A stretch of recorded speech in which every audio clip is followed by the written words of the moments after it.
Dans le prochain épisode d'Ici tout commence, l'ultime secret d'Auguste divise les Armands. Pendant le service, Laetitia a un déclic. Le succès d'Anaïs fait de l'ombre à Théo.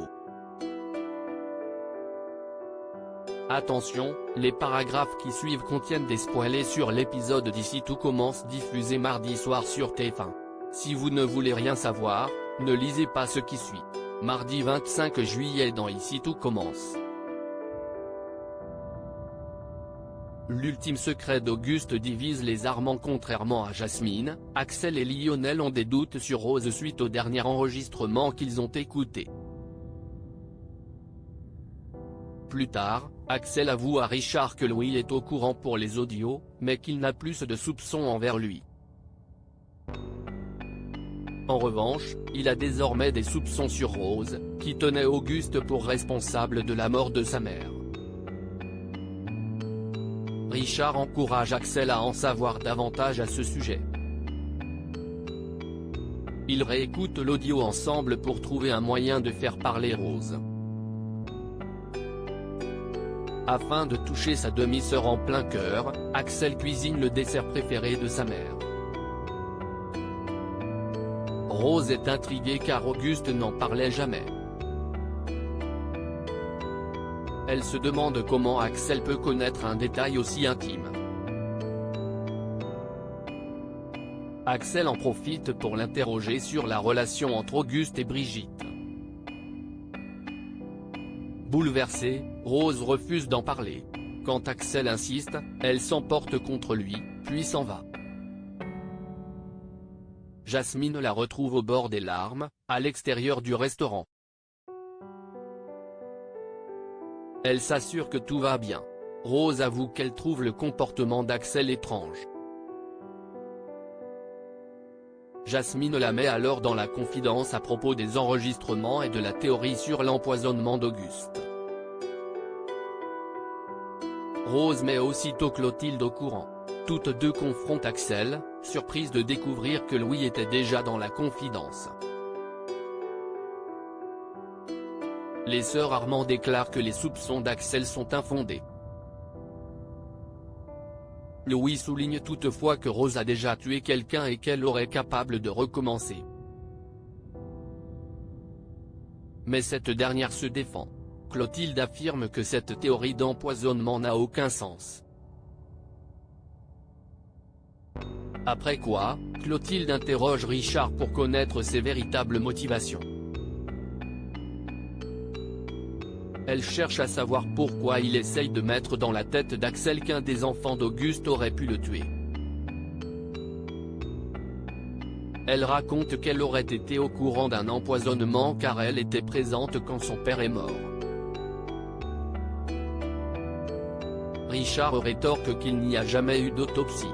Clotilde lui suggère alors de prendre ses distances avec sa famille. De leur côté, Axel et Jasmine se baladent sur la plage.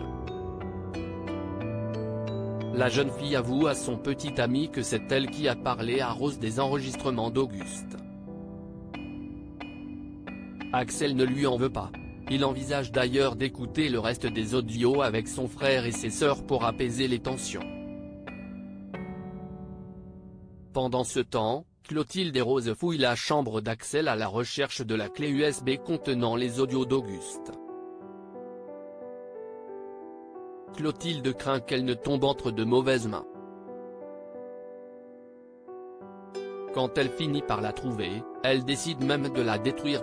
Laetitia se retrousse les manches pendant le petit déjeuner. Laetitia avoue à Kelly qu'elle regrette d'avoir pris la place de Tom au pop-up. Elle s'est rendue compte qu'elle n'avait pas les compétences pour ce job et envisage de trouver quelqu'un pour la remplacer.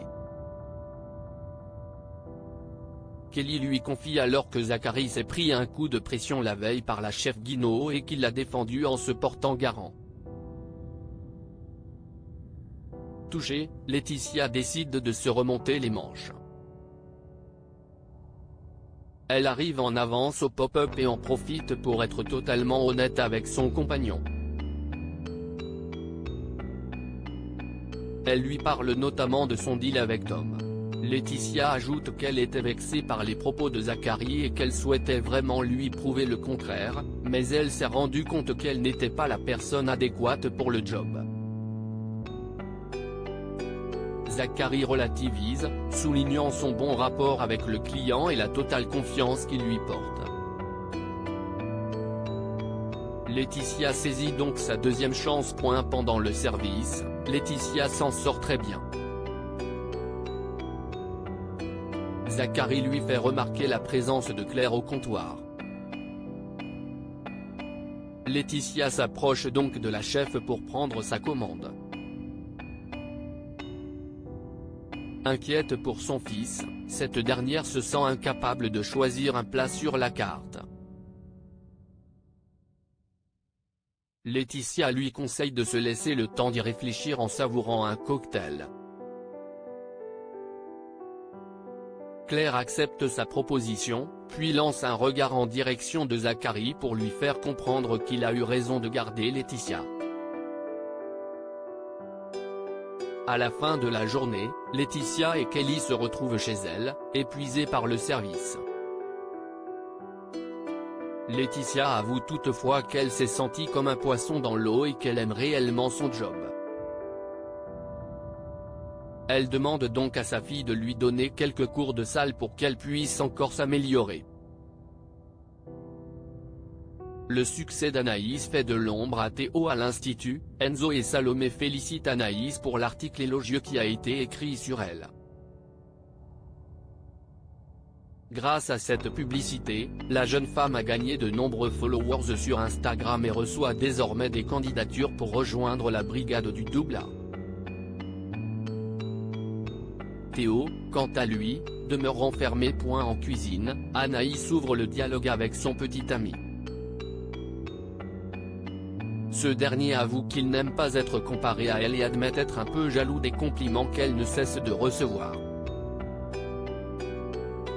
Anaïs se montre compréhensive et lui assure qu'elle ne le considère pas comme inférieur à elle, mais bien comme un partenaire d'égal à égal.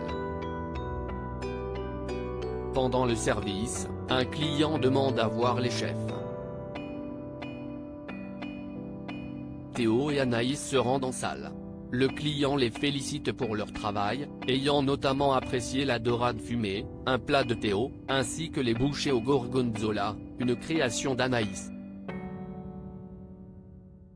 Mais face au client, Théo se garde bien de préciser cette dernière information, récoltant plutôt les lauriers qui lui sont directement destinés.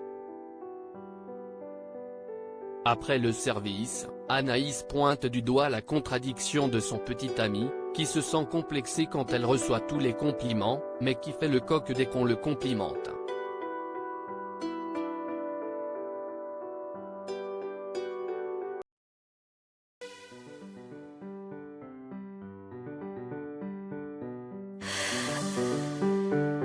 나